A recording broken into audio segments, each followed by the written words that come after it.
فأعوذ بالله من الشيطان الرجيم بسم الله الرحمن الرحيم فاضربوا فوق الأعناق واضربوا منهم كل بنان وقال تعالى أينما سقفوا أخذوا وقتلوا تقتيلا قال رسول الله صلى الله عليه وسلم لوددت أن أقتل في سبيل الله ثم أحيا ثم أقتل ثم أحيا ثم أقتل ثم أحيا ثم أقتل সম্মানিত মুসলমান کرام, আমাদের দেশে আমরা ছোটকাল থেকে একটা রেওয়াজ দেখে এসেছি।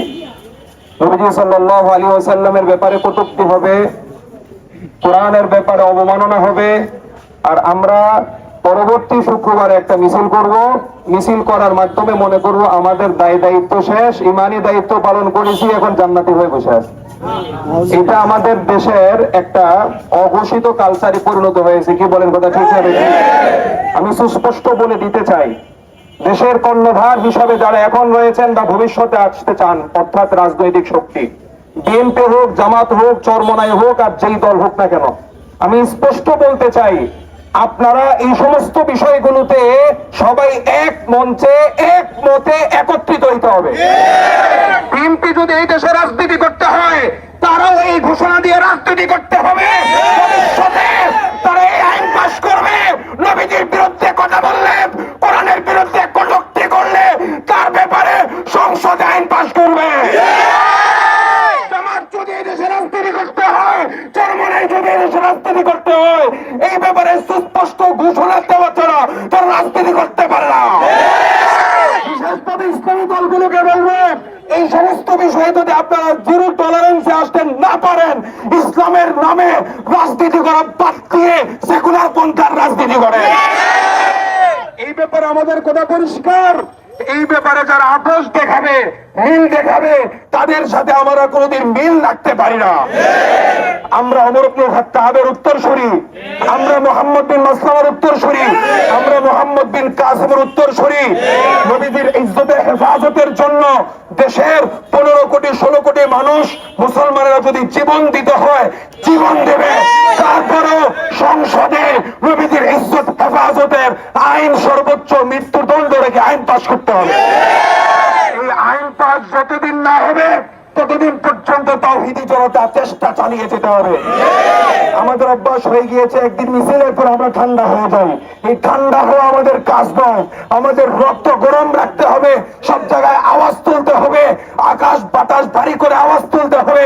উস্তাদ রাসূলের শাস্তি, মৃত্যুদণ্ডের আইন বাংলার জমিনে হতে হবে, হতে হবে, হতে হবে।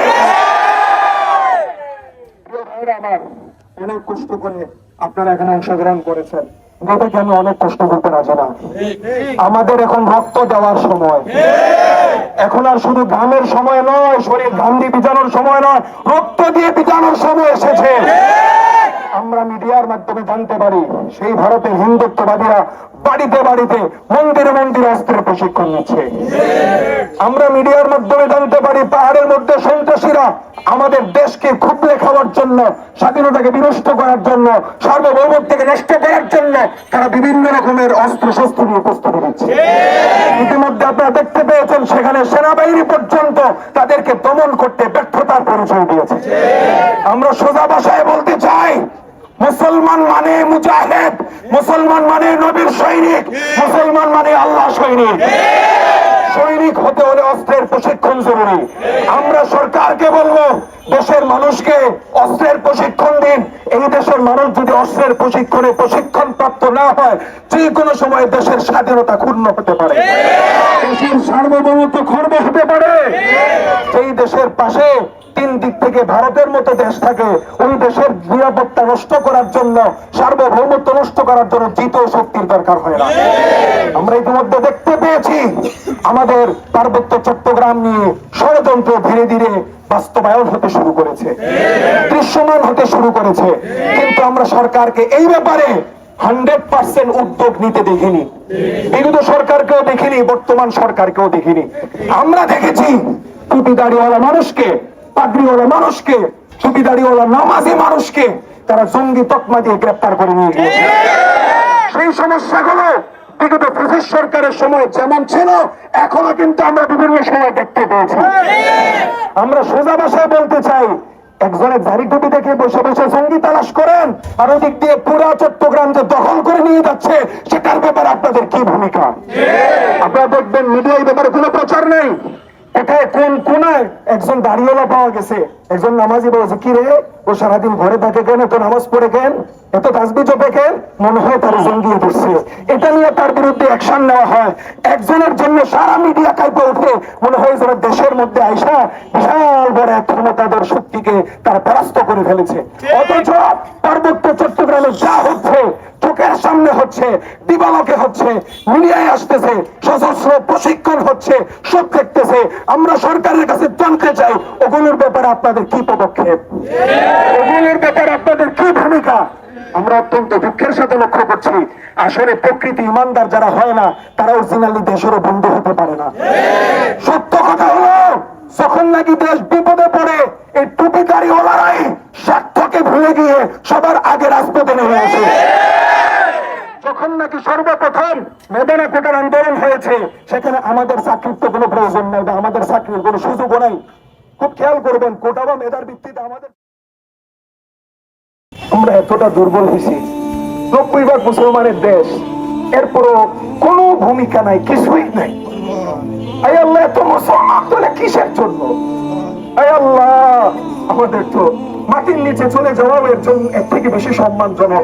যেখানে নবীর ইজ্জতের হেফাজত নাই, কোরআনের ইজ্জতের হেফাজত নাই, এমন ভূমিকে বেঁচে এমন ভূমিতে জীবিত থেকে বেঁচে থাকার তুলনায় মাটির নিচে চলে যাওয়া আসার করে।